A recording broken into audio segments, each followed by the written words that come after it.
Today I'm with Kat Kingsley, a moto coach and enduro racer out of Launceston, Tasmania. I hope I said that right. Just south of Australia. So she found bikes through horses first. Super cool. She spent 10 years racing, enduro, and 2 to 3 years in hard enduro and trials. She has ridden 2 national 4-day enduros. 4 years ago, Kat started coaching, and she's now taught more than 100 women how to ride. She coaches kids too. Her business is called Wild Child Adventures and built on bikes and mindset together. Kat, welcome to Moto Queens Global. Super happy that you're here. Thank you so much for having me. Take me back to the start. You came to bikes through horses. How did that happen? Well, I spent most of my life riding horses, and I sort of had a bit of a break there, and then I came back to it when I was about 17, and then about 18, the people who was riding their horses, they rode dirt bikes. And I remember the day, and of course it's just scary. You get on this big bike, not knowing what to do, and you have a go. Most of the time you almost crash into a wall. It was quite sandy where I started. And yeah, I just absolutely loved it.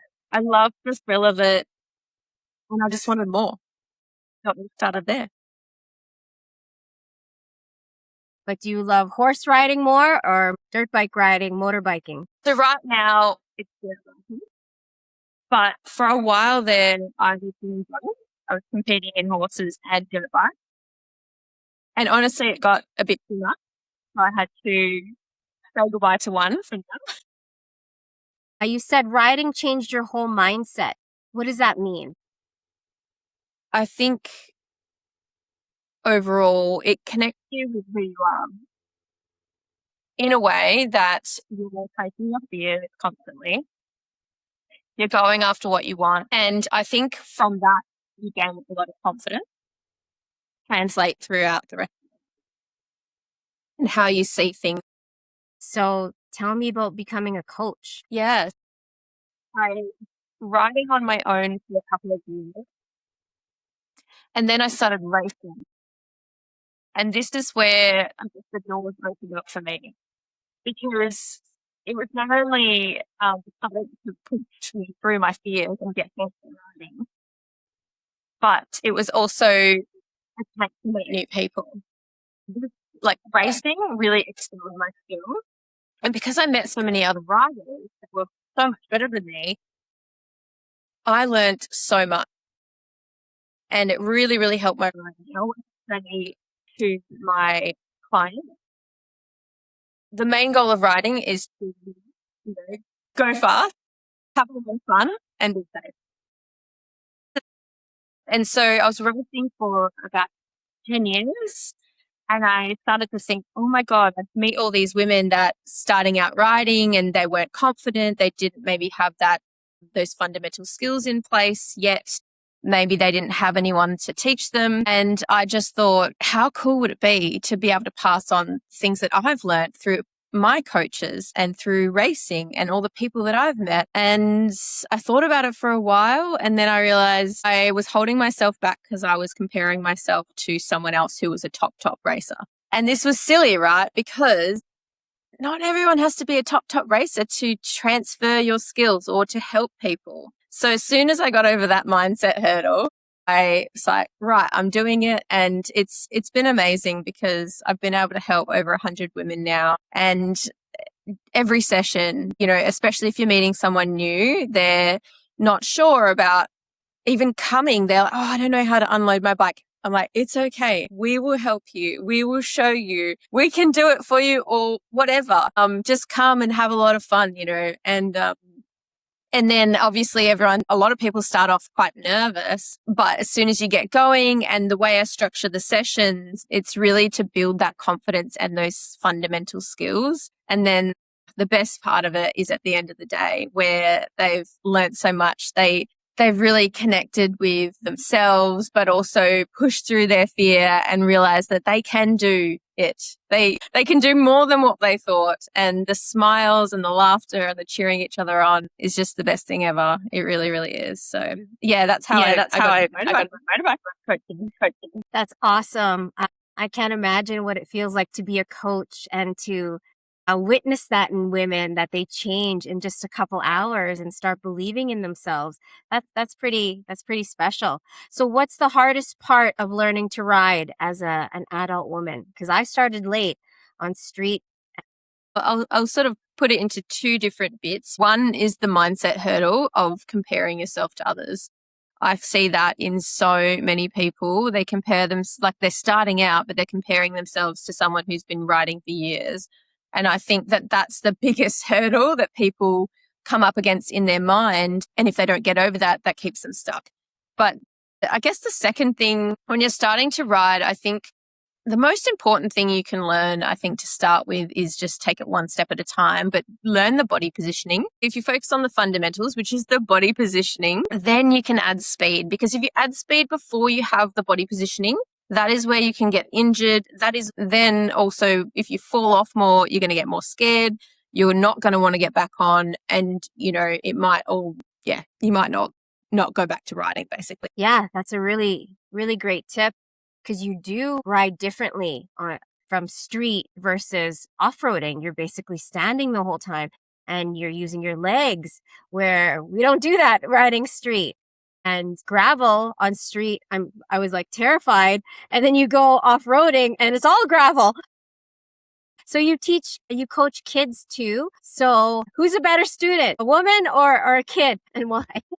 They're very different. I mean, I really change my teaching styles depending on the students, you know, always depending on the experience that they've had, because like with kids, they lose attention really quickly. So you've got to like make sure that you're giving them enough direction, but not too much. And you've got to keep them entertained, you know. So I would say like the women are easier to coach because, you know, they kind of cheer each other on, and I guess it's easier to talk to an adult, and I don't have kids myself, so I'm learning as I go. Yeah, I like both of them. But with kids, they're like, oh, why do I have to put my feet there? Oh, why do I have to? They just want to ride. They just want to go fast. So I think that's the most challenging things about coaching the kids, because they don't quite maybe understand or care yet about why. They're so innocent. They don't know the dangers of hurting yourself. And as adults, you can hurt yourself way faster than a kid. We can't bounce back like them. Okay. So the Tassie Dirt Bike Chicks run the Elsewhere on Wheels Ladies Dirt Bike Weekend in Launceston. So it's basically coaching, camping, and riding for every skill level. And the next one you're hosting runs November 13th to the 15th at Winston Farm. Tell me about that. That sounds awesome. Yeah, so I definitely can't take all the credit for this one. My friend Emma Miller came up with the idea. She's a marketing magician and a lover of dirt bikes, and she's ridden her whole life here in Tasmania. So we met when I moved to Tasmania 2 years ago, and since then I remember her talking about having this idea to create an online community of women who ride in Tasmania, because at the time 2 years ago there wasn't one. And I was like, do it. I hadn't even met her yet, and I'm like, come on, do it. This was my time of like changing my whole life and moving to Tasmania. Anyway, so since then, she has built the group up to about 200 and I think there's 215 women that ride on there now, which is massive for Tasmania because it's pretty small here. And that has evolved into the Tassie Dirt Bike Girls Weekend, Elsewhere on Wheels weekend. And she came up with the idea to have the head coach being Gemma Wilson. So Gemma Wilson, I don't know if you've ever heard of her, but she's raced all around the world. She's done the 6 days quite a few times. Amazing racer and coach. And so she's the head coach. And then the other thing that was special about this event is we had 4 other female coaches, which I think is almost unheard of, to have 5 female coaches leading a whole weekend of women. So the other special thing is that we had 35 women in total come for this weekend. And It was so, so special because it was all different levels. Everyone felt so welcome. Everyone had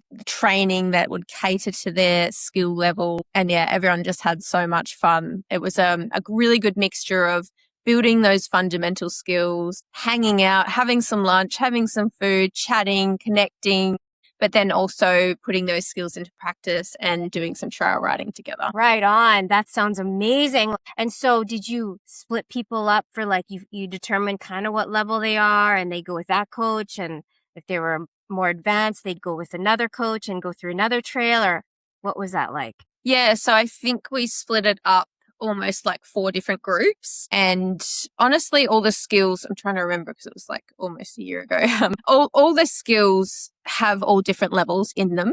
So let's say, for example, you're practicing braking. Maybe someone is not used to standing up yet. So we sort of alter that to depending on where their confidence is at. And then we encourage them to practice that at a certain level and then add if they're comfortable. And so honestly, all the skills that, especially being at that farm, Winston, it's like almost open paddocks. It's got like cool obstacles and stuff, but really it's just open paddocks where it's very easy to learn these things.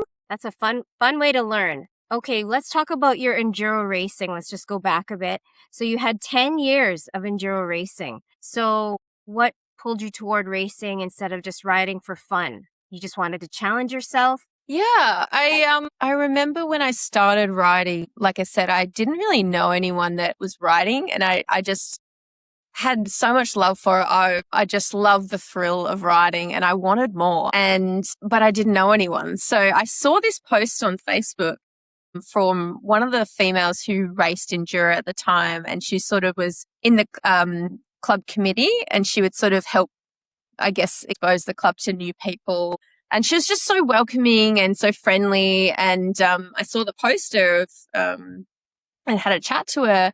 And then, yeah, I was signing up for my first race. Had absolutely no idea what I was doing. I probably didn't even really know what an enduro race was. I don't know if you've ever done an enduro race, but in WA, Western Australia, have time cards. So it's a little bit technical, like you've got to start at a certain time, then you've got all these checkpoints that you've got to meet, and you can't cross the line before that time, otherwise you get penalties. So it's a little bit technical, but to a new person, it can get a little bit overwhelming to start with. But like I said, with the motorbike community, it's honestly so, so welcoming and so friendly.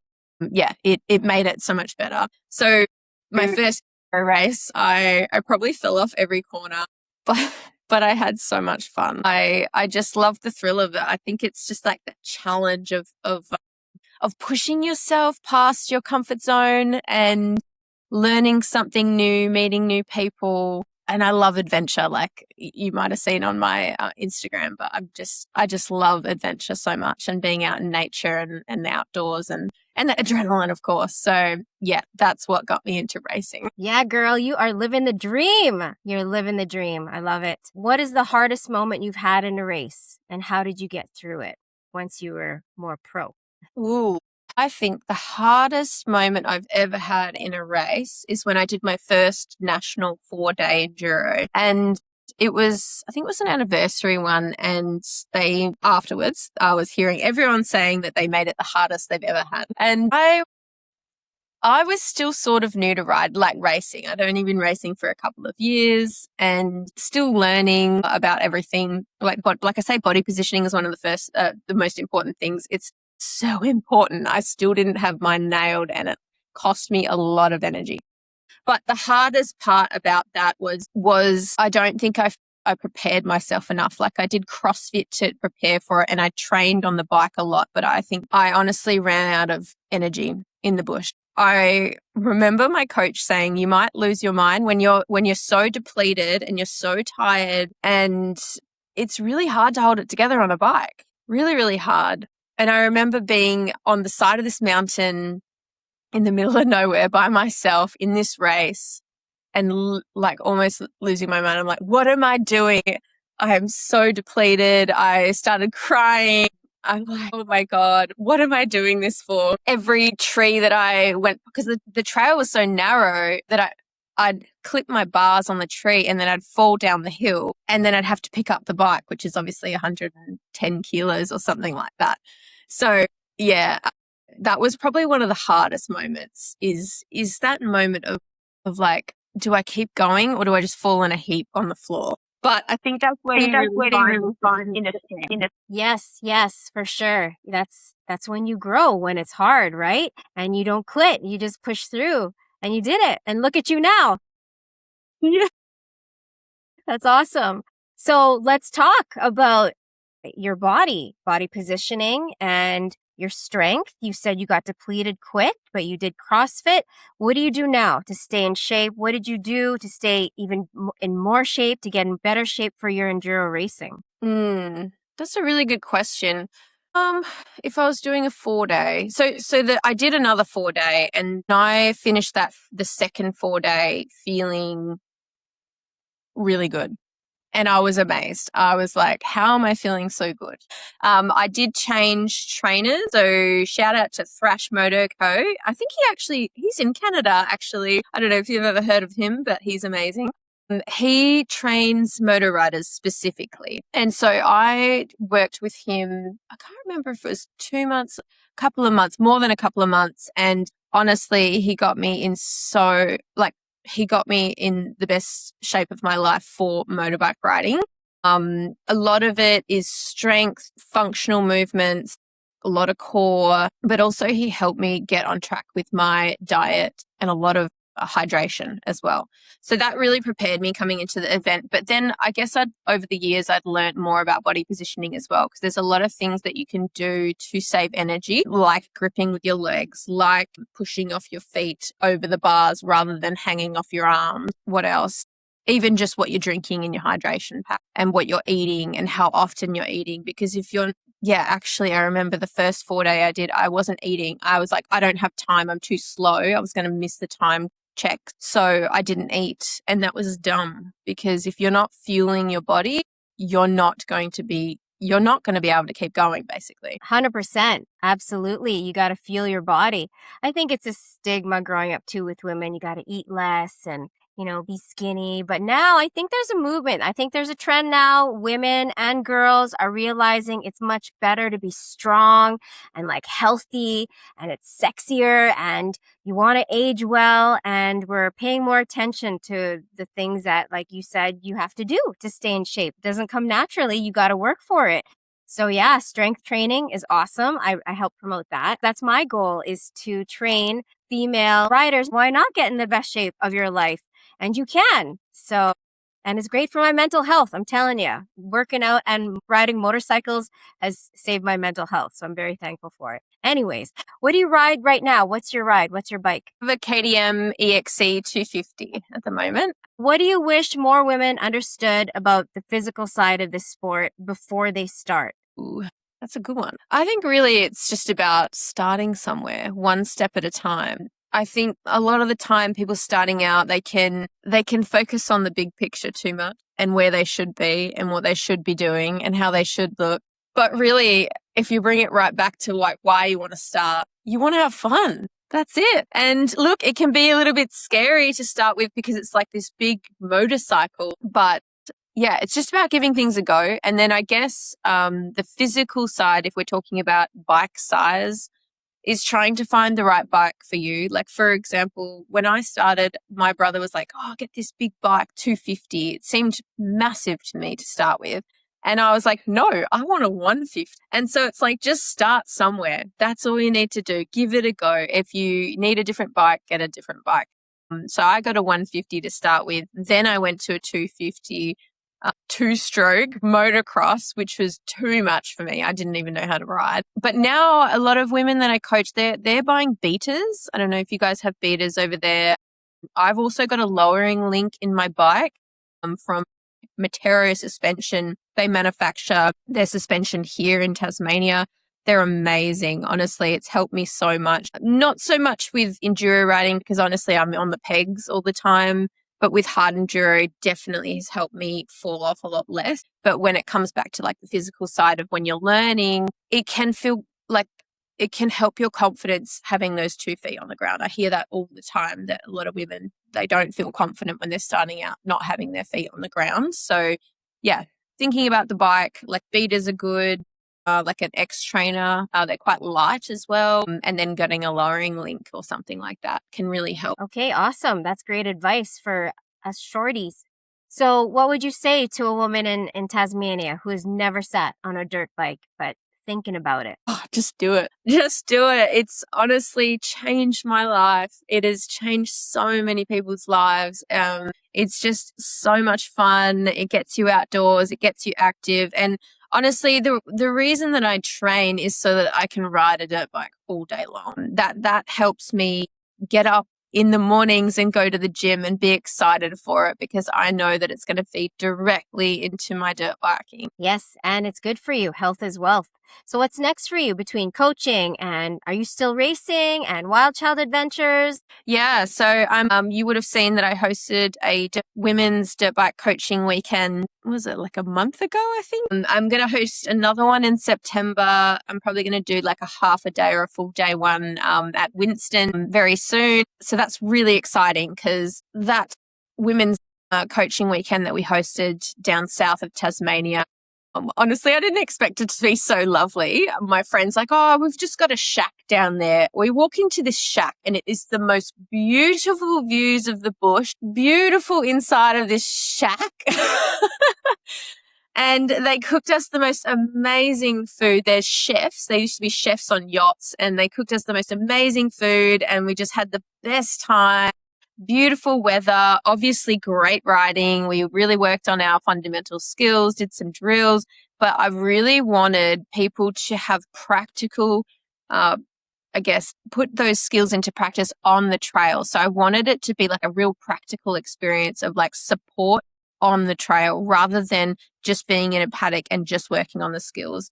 Because a lot of the time I get the comments of like, oh, we've worked on all these skills, now I just want to go practice them. So anyway, so we're doing another camp out early September, and that's going to be very similar format. That sounds wonderful. I want to be there. How does someone register if they're in Tasmania at that time and they want to check you guys out or just join and try it out? What does one person have to do?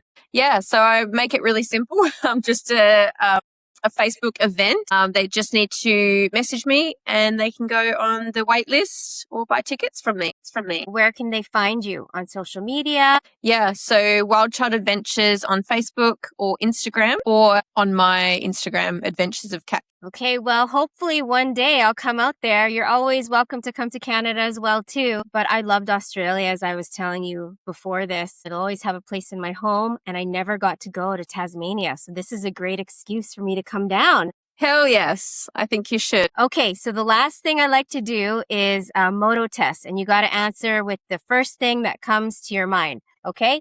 And we got to go a little slower because I got to mute my mic for your answer. But helmet on, where are you riding and who is with you? Helmet on, where am I riding? Who is with me? This Saturday, we're going hard enduro riding with a heap of the boys. I'm so excited. Okay, great, awesome. Your bike breaks down on a remote trail. Who do you call first? Definitely my boyfriend. Come and save me. Absolutely. What song is playing when you ride? Do you listen to music when you ride? No, I don't. Just probably the tune in my head. Finish this sentence. The best thing about being a woman who rides is being a badass. Have you done Jacob's Ladder? Is that a thing in Tasmania, I hear? Yeah, I'll have to send you some photos. It's absolutely beautiful. I haven't done it on my dirt bike because it's more of like an adventure bike thing. But I have done it on an adventure bike and it is absolutely beautiful. I will send you some photos. What is it? What is Jacob's Ladder? It's up a mountain. So it's basically like you would see it. There's obviously a road going up a mountain, how they have to be very windy and the really tight bend. And it just looks like a ladder up the mountain. It's really cool. I can't wait to see that. Okay, if your motorcycle could talk, what would it say about you? Be more aggressive. Wow, you're probably already super confident and like you go for it. So that's a pretty confident bike there. What's your bike's name? Oh, it doesn't have a name. I don't know. Little orange. That's awesome. Okay. And one piece of advice for a woman getting on her bike for the first time. Just focus on having fun. Honestly, just let the structure, like don't overthink it basically. Just focus on having fun. And yeah, and be open to meeting other people who ride, because honestly that will open up your world. And if you're in Tasmania, come to our dirt biking weekend. You will not regret it. Awesome. Thank you so much, Kat. It's been wonderful to meet you. I hope to meet you in person one day. I hope we ride together. I hope you teach me when I'm out there, because I love learning and I love challenging myself too. And yeah, I love learning from the best. So one day, girl. Yes, we would absolutely love to have you here. Definitely come to Tasmania. It's absolutely beautiful.